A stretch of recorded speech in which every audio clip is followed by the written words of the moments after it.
As Manuel cleared his dependency hurdle, he later found out that he had cancer and other serious physical ailments.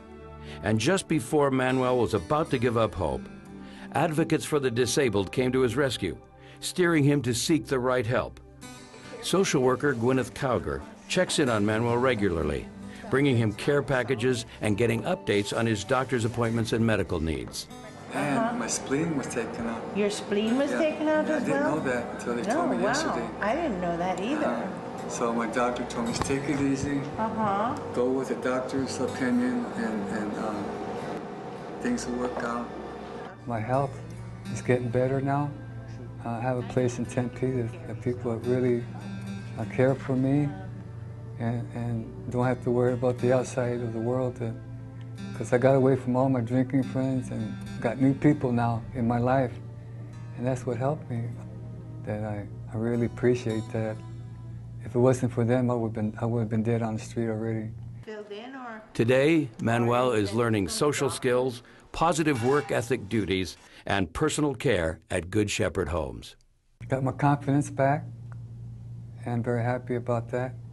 And my self-esteem has gotten better, and got my dentures back in my mouth. That before, all my teeth were all cracked, and now Advocate with Disabled helped me, and the benefits that they gave me back, it's a blessing. Manuel's also learned to give back. Instead of taking his health benefits check of $500 from Social Security, Manuel donated the $500 to Advocates for the Disabled to help those who are in his old shoes. The money is primarily used for the bus fare fund. It's just a good feeling inside me that I can help somebody else, that they can need some help or guidance somewhere. I can say, go down there, you know, get some help from Advocate with Disabled. They're really good people. You have a good day. Okay, you too. Okay, take care of yourself. Thanks for coming by. Looking around Manuel's new, neatly kept room, it's easy to see his pride and happiness to have a place he can finally call his own. It's a start to self-worth and staying on track to a healthier lifestyle. Today, Manuel has been sober for 3 years and counting.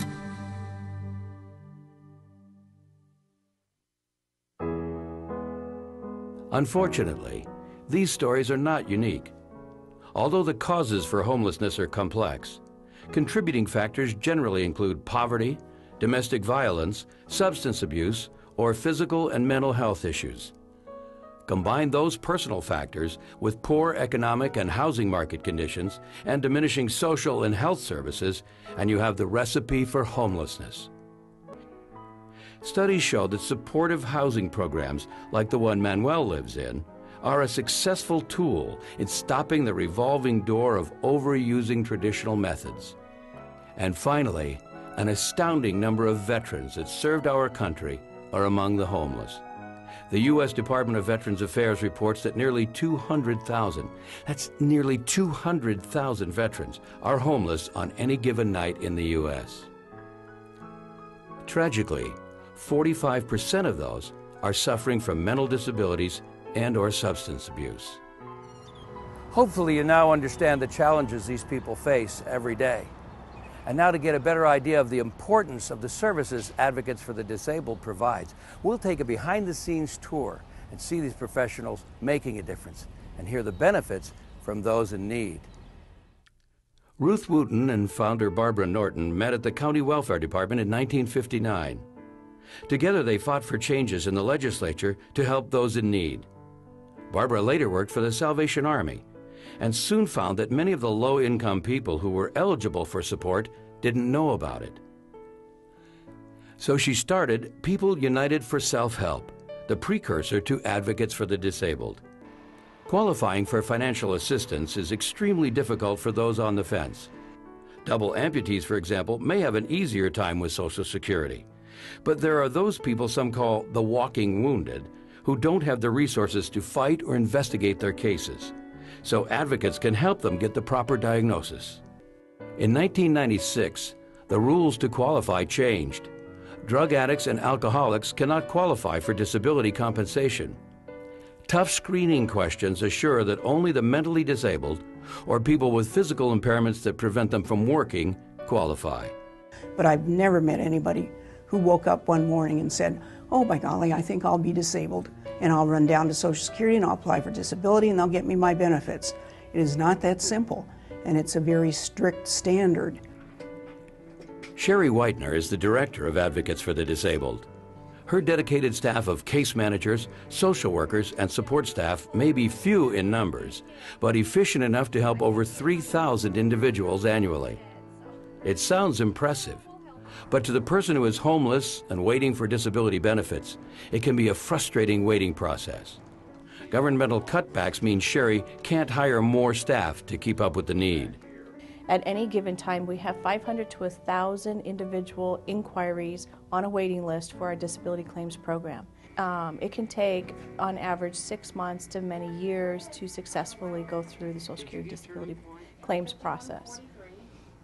With that, our social workers work very closely with attorneys in the private bar, as well as psychologists and psychiatrists and medical doctors, to help document and assess our clients' impairments and help to develop their claim to present it to Social Security Administration. Our other program is a representative payee program, which is a fiduciary program. We're certified through Social Security to manage funds on behalf of the client.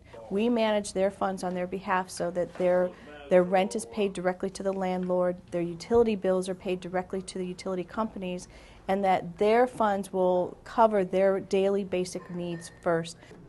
Although advocates receive some federal and state funding, financial contributions from the private and public sectors and various foundations are critical as their help fills the gaps. Aside from financial support, perhaps the biggest need is education. There are a lot of misconceptions of the homeless and people with mental illness. We see with the majority of our clients that mental illness is affecting them to the degree that they do not have the ability to find help on their own. With just a little bit of compassion or just one resource that somebody could offer them could get them on their way to a better life. We need to be understood a little bit more. That's the main thing too, and they don't have no family, and they just got wrapped up in their own little world, and it really hurts to see these things happen. And I wish there were people that can not frown on those kind of things, but they're mentally ill and they don't have no place to go. Advocates for the disabled, however, understand and do get involved. Like I say, it's hard for me to, exist without them, And I'm glad they're here for us, They are helping. They are helping. They're not turning their backs on us at any time for any reason. And without them, we'd survive, but we'd be homeless again. I am the one that survived, and I'm very happy and fortunate I came back and not suffering no more, because advocating for disabled people, they have a heart, they have love for everyone in the facility and the outside. There's still people out there that need some help, but keep up the good work. Please remember, these people who struggle every day could be one of your family members, co-workers, or friends. Mental illness and disabilities can strike anyone at any time. We need strong social systems in place to help these people and to keep other services like fire, police, and medical free of unnecessary burdens. For more than 37 years, Advocates for the Disabled has helped turn lives around for thousands of people. And with your generous financial contribution or volunteering your time, they can help thousands more. Hopefully someday, the mentally disabled will stop living in the dark shadows and instead live a healthy, productive life.